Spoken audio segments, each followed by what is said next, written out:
Hey, what's up, and welcome to this episode of EST, the podcast for established church leaders by established church leaders. My name is Josh. My name is Sam, and Tropicana Field is kind of hurting right now. You're not It talking was about the poor baseball play. You're just talking about like the destruction of the place. now the Rays have a decent team. This year was just okay. They've got some good prospects coming up. Yeah, Hurricane Milton did a number. I know a lot of you don't care about sports, and maybe all of you don't care about the Tampa Bay Rays, but I do. And this That's a is my paradox. stinking show. Yeah. And rest in peace, Tropicana Field. I was Mm-hmm. there. It's like one of these things where, like, did I see my last game in there? I don't know. But You may that really have, doesn't. but didn't even know it.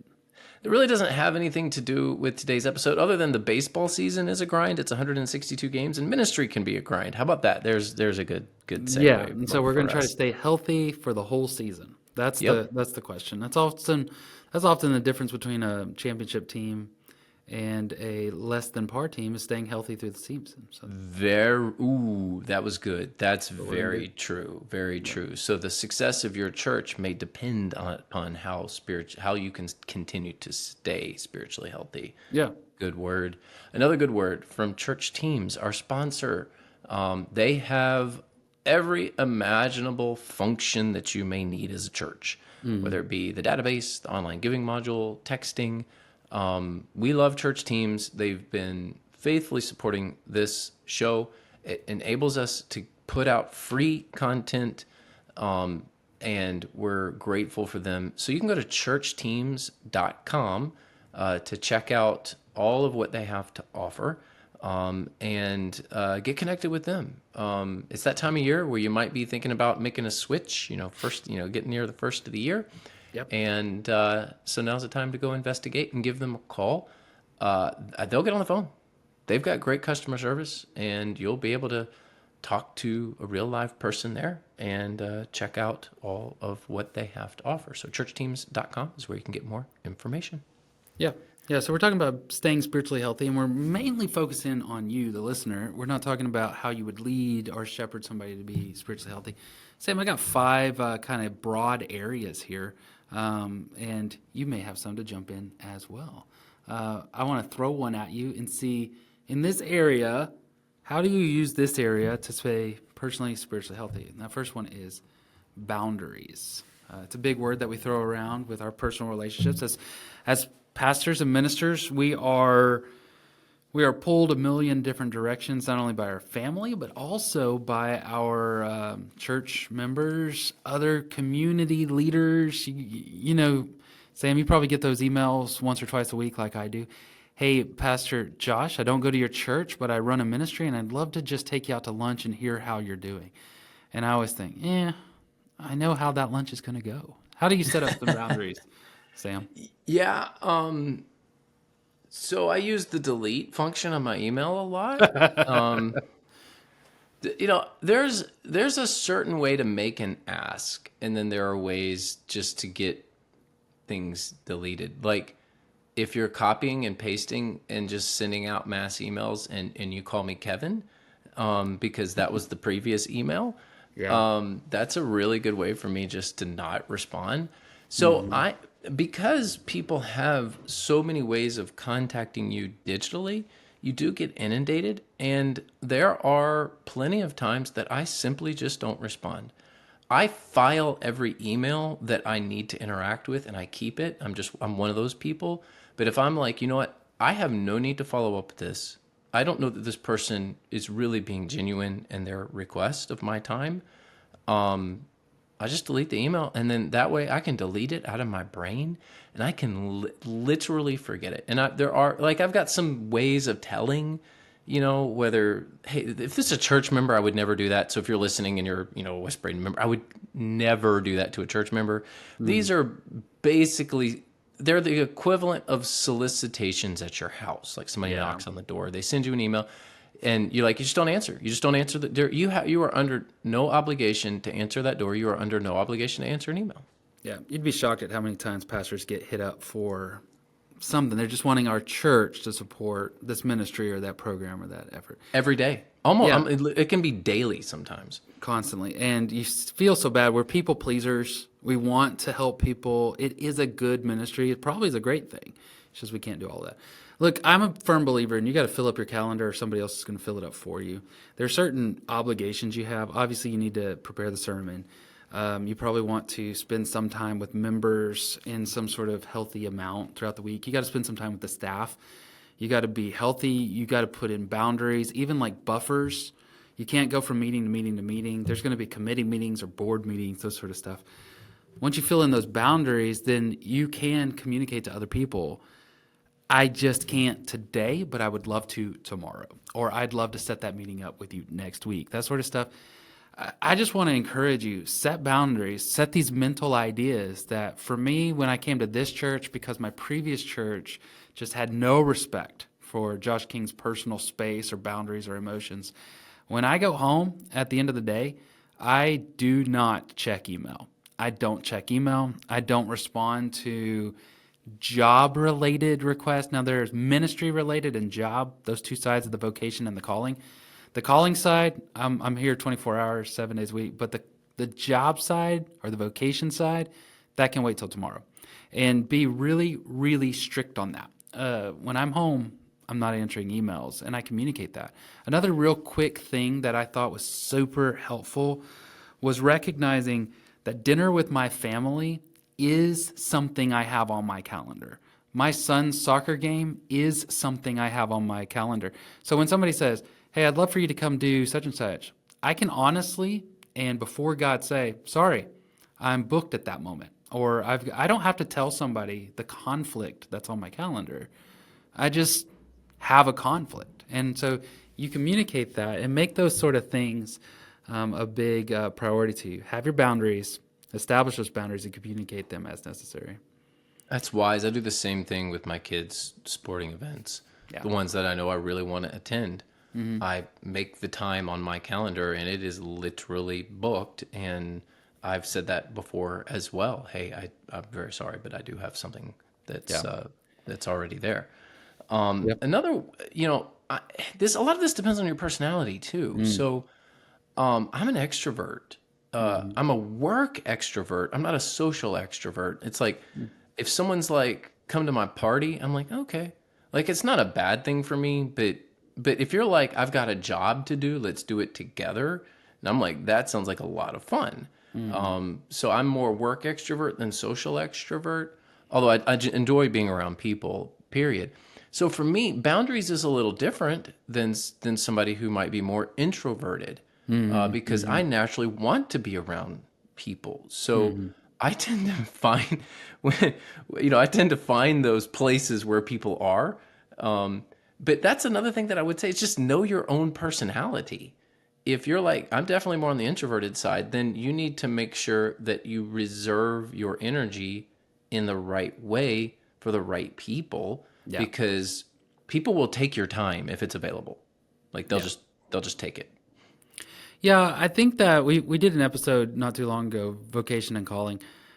For me, it was a switch. There was a time where I felt like if I got invited to a small group party or a kid's birthday party or this event or that event, that was work. I was doing work. And what I've learned to do is just flip that switch and go, it's just a party. It's just a social time. So Jackie and I are going to stop by. We don't have to stay forever.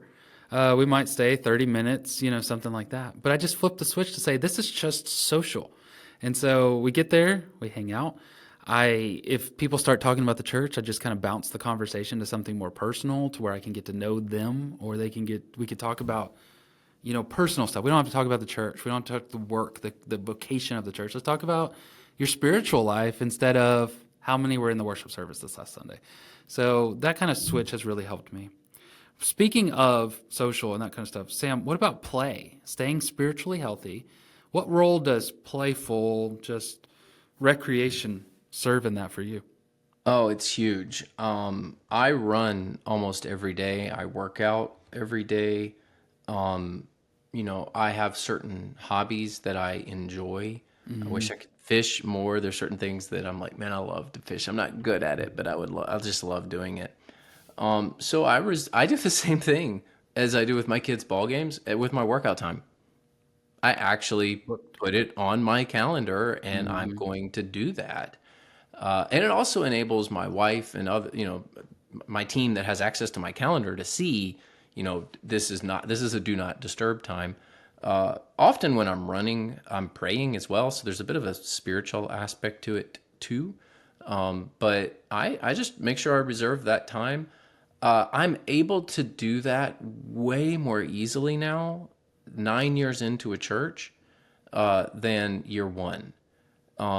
So one of the things that will burn you out is if you move churches every couple of years, and maybe that's your calling. Like we've heard that go to a church and stay forever. Yeah, it is better, I guess, Mm-hmm. but that's not everyone's calling. I would just Right. say, at some point, like for me, after like year 5, 6, 7, people are like, "Oh, it's Sam. Hey, Mm-hmm. how's it going?" Like they've been around you enough to where they don't feel the need to like get that extra conversation in the same way that a church may need you to do that for the first year or two. Yeah. So I'm able to have the recreation way more easily now that I just really know my people than I did the first couple of years. Yeah. Yeah. I don't have, I've got a different category of physical health, and I don't have as much fun doing the physical health thing. But I do, I think the key word there is hobby. One of the scary things is how often you'll talk to really just any, I'd say, grown man or pastor.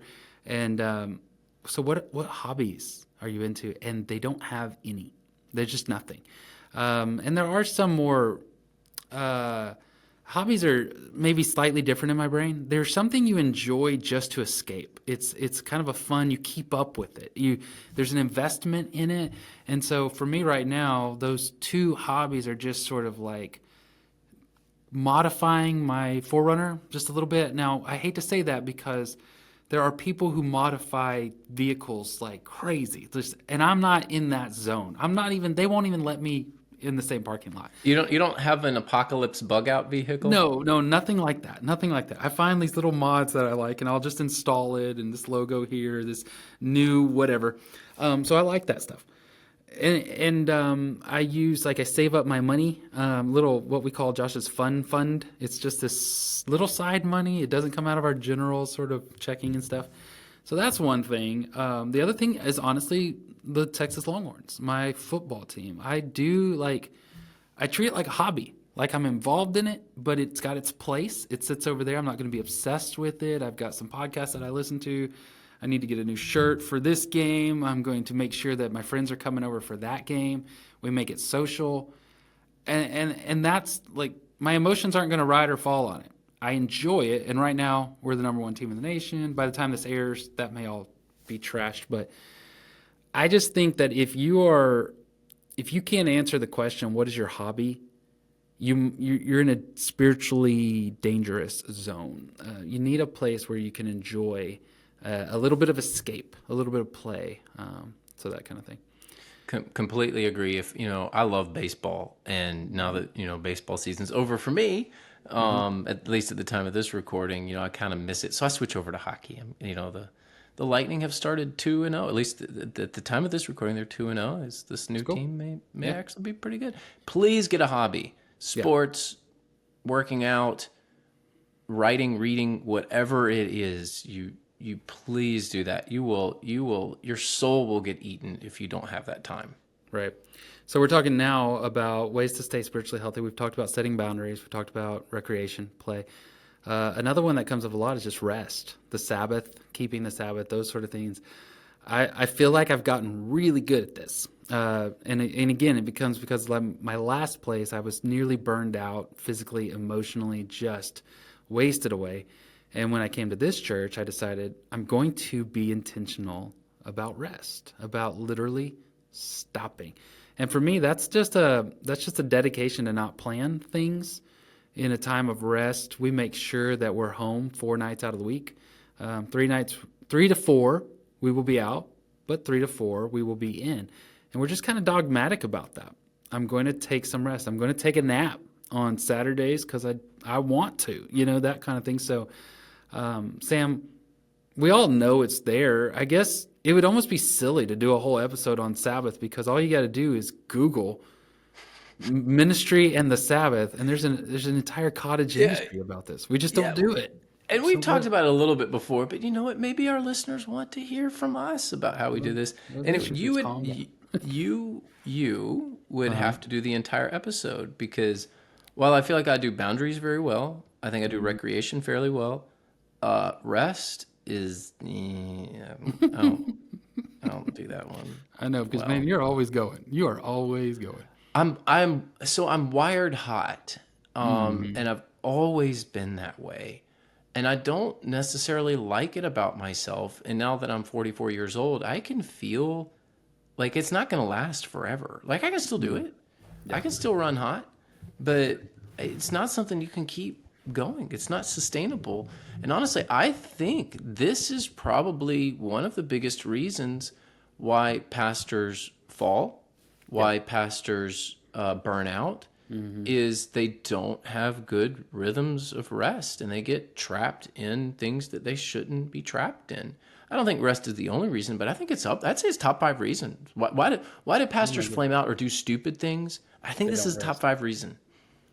Yeah, I would say this. Look, if you do get a moment to sit down, if you got a weekend or something like that, and if you feel guilt because you are sitting, because you are not producing, you're in a bad spot. You need to fight. You need to fight. There's a warning sign that is going on your dashboard there. You are overheating. If you feel guilt because you are just sitting, because you didn't produce anything that day, then you are in a tough spot. Now, I'll be really transparent with you. Fridays are my day off. My wife is a teacher. She's at work. The kids are at work or at school. That's sort of my day to rest. I get up. I have 3 or 4 to dos. I need to wash the truck, or I need to clean the pool, or I need to vacuum the whole house, or something like that. And then I make that little list. I'll run and do an errand for Jackie, and then I stop. That sort of appeases that I accomplished something today, and I'll get it done within like 2 hours, and then I just stop for the rest of the day. So I would encourage you to maybe employ my tactic here of accomplish 1, 2, 3 things, but then stop for the rest of the day. It's kind of a good balance there, but you have to rest. Josh, do me two things. Yeah. Please, please do me a favor. One, do not mention to my wife that you have a pool to clean. And two, please do not mention to my wife that you vacuum the house. Yeah. She does not need to hear that. I can't stand the little dust bunnies. You got to get those clean. I was sweeping the floor today. All right, so we've talked about boundaries, play, rest. We've talked about physical health a little bit in play. I run as well. I run when my kid's at soccer practice because, I'm not coaching. So I take him to soccer practice and then I run around this giant track over and over and over. It's a rhythm I have. I run on Fridays when I'm done with my errands. Yeah, so I think everybody needs to, man, you need to get your health in line or else you will burn out. So that's the fourth one is physical That's the health. fourth, physical health. Yeah, making sure you're staying in physical health. And I think When that's a you really run. good point that physical health and spiritual health are very much tied together. They're different things, but it's almost like a Venn diagram. I mean, there's a Hmm. lot of overlap there. And when your physical health is in decline because of poor decisions you make, now, anyone's physical health may decline for reasons Sure. that you can't help. Right. But when you are making poor decisions that are pulling down your physical health, inevitably there's a spiritual side of that and it follows. I mean, your Hmm. spiritual health will follow your physical health. And, if I don't want to make too many judgments about somebody just by looking at them, but sometimes you can just look at a Baptist pastor and go, you're not making good decisions with your Right. with your life. You're clearly not making good decisions, and it raises a level of concern. So I would absolutely say do what you have to do to be physically healthy. Not everyone's going to be a marathon runner like me or exercise every day. Those I would say, that's a bit extreme because Hmm. it's more my hobby. But Yeah. that's what I enjoy. But Sure. everyone, whatever your hobby is, should have some sort of way to maintain good health, whatever that is. And exercise tends to be a part of that. Yeah, I mean, physical health, there you can go kind of berserk with it and get great results. Get the gains and be ripped and be 45 and look like you're 25. And that's awesome. And more power to you. But man, a lot of us Baptist pastors, just to use our tribe, if you could just get your portions under control and stop eating so much junk and stop eating so much when you do eat, get your portions under control and just be active every day. Just go for a walk with your wife after dinner or with the whole family, all the kids, just after dinner. Go for a long walk around the neighborhood. That's good for your health. It's good for your pace. It's good for your rest. It's good for your wife. Just a walk. I'm telling you, just get your portions under control and be active every day. That's going to be a huge gain there. Yeah, I'm struggling with portion control with candy corn right now. I am struggling with just not eating a ton of stuff because this church just loves to feed me, and there's food all the time up here. They just bring up all this food, and it's so good. And I cannot say no to just a plain old glazed donut. I cannot say no to it. I have to eat one. Last one, Sam, is just a big word, but I think it's a helpful word: pace. Just the pace of the work that you do. I find that most ministers, most pastors really try to accomplish so much in so little time. And when we sit down and we think about things, we think about like the ministry and the life of Eugene Peterson, we think about just all of these phrases that we know. We overestimate what we can accomplish in the short term, underestimate what we can accomplish in the long run.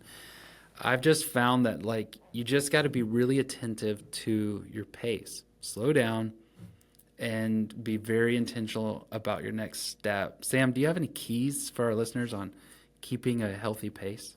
Well, the answer to the grind of ministry is a better pace of ministry, right? And one of the things that I often tell people who are new to ministry who ask me, okay, what should I expect? Is it's a grind. It never ends. There's always something.